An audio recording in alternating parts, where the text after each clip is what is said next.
All right. Okay. So I'm turning it over to Marissa to take it away. Okay.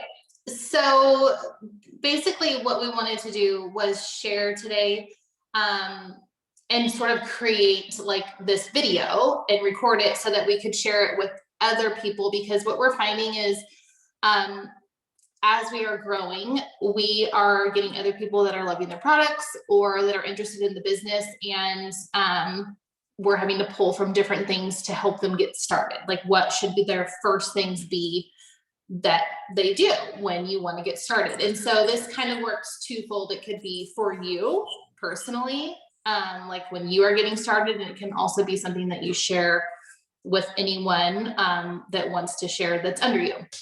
So working on that true duplication that's going to be simple, to the point, but effective. We don't want it to be too long because we want it to be something that we can share with other people. So I've come up with, well, I shouldn't say we have come up with 5 things, like 5 top things that you want to share with someone when they want to get started.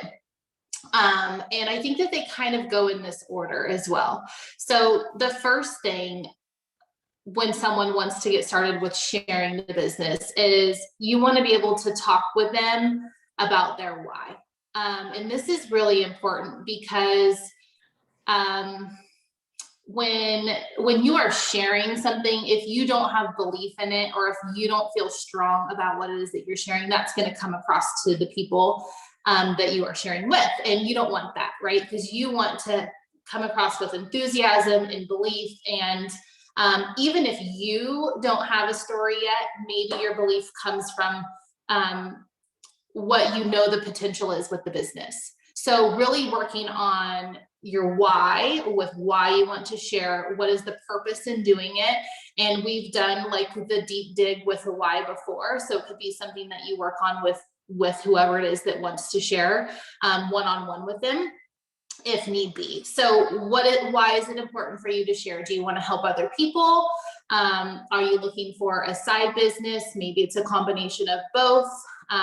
Maybe you have some goal in mind about being able to be home with your kids. Maybe you have a goal in mind, like me, to be able to, help your husband and pursuing his career and taking risks and things like that. So everybody's why is different. It could be product-based with helping people and getting people feeling great. It could be more business, but either way, it's going to shift as you go. But that is a very important piece whenever somebody wants to get started.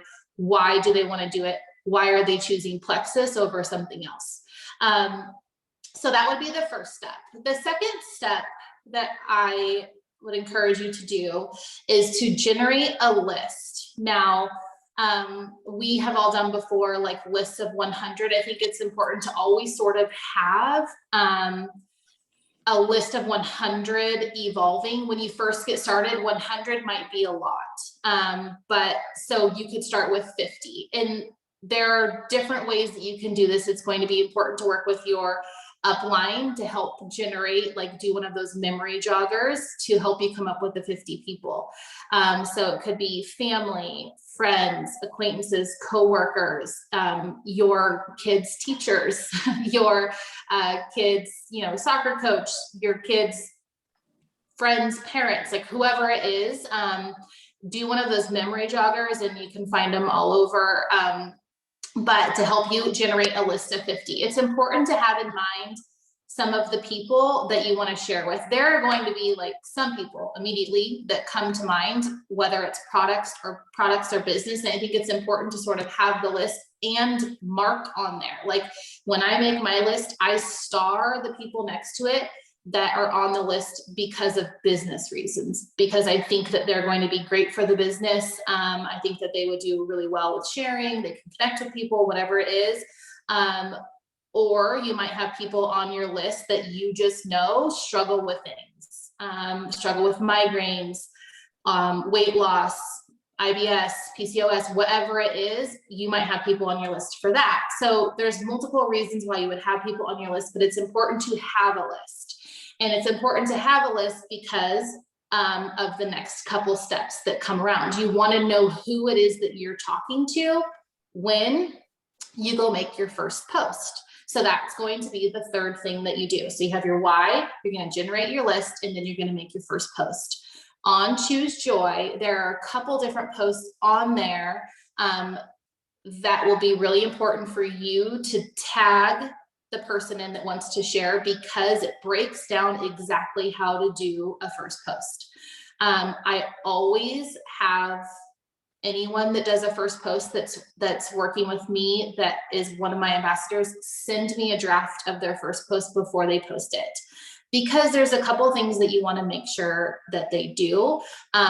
Things like use a personal picture, don't say Plexus in the post, and maybe even highlight some of the things that they're looking to have the products help them with.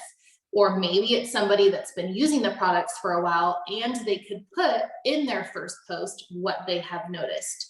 So it's going to sort of depend on the person. And so you're going to want to touch base with your upline and have them look over your draft, talk about the picture that you're going to use, and put your post out.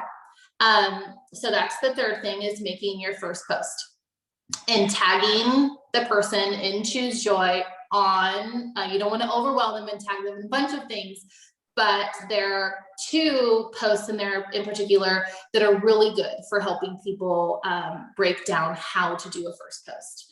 Okay, because you might be new too. You might be super new and you may not know exactly all the things. So use the resource page as a resource. That's why it's there. Tag them in there. There's information in there. And if there's something in there that you can't find, touch base with your upline and we can help you. So then the fourth thing that you're going to want to start doing is engaging on your social media.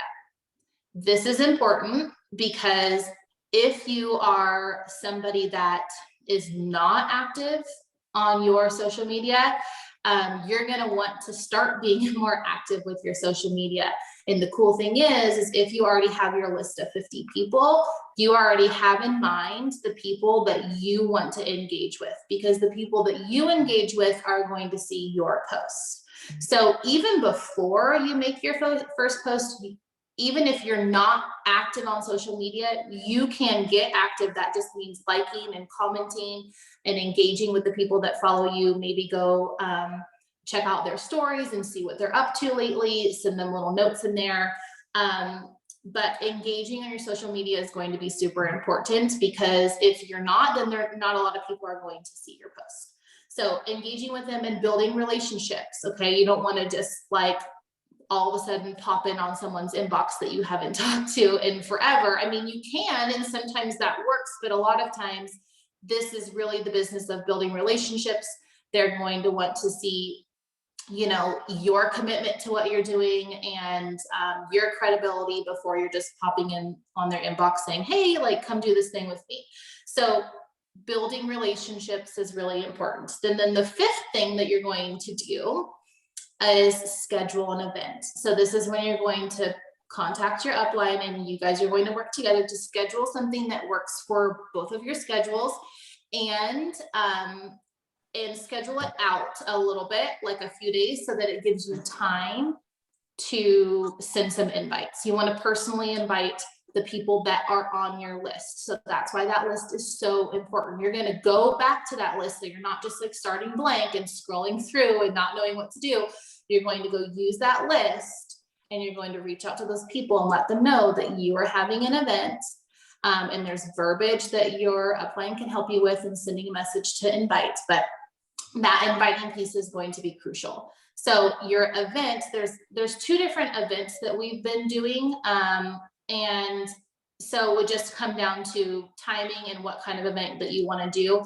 I do like sort of for someone's first event to do an actual group in Facebook, because then all of those people are there. Like I still have my group. I know Carly still has her group from when we first did our events. And so it's kind of cool whenever there's something new come out, like the active, then we pop in that group where those people already are. and you say, hey guys, like, look, there's this new product coming out, and you know that they've already been involved in your event. They already know about the product.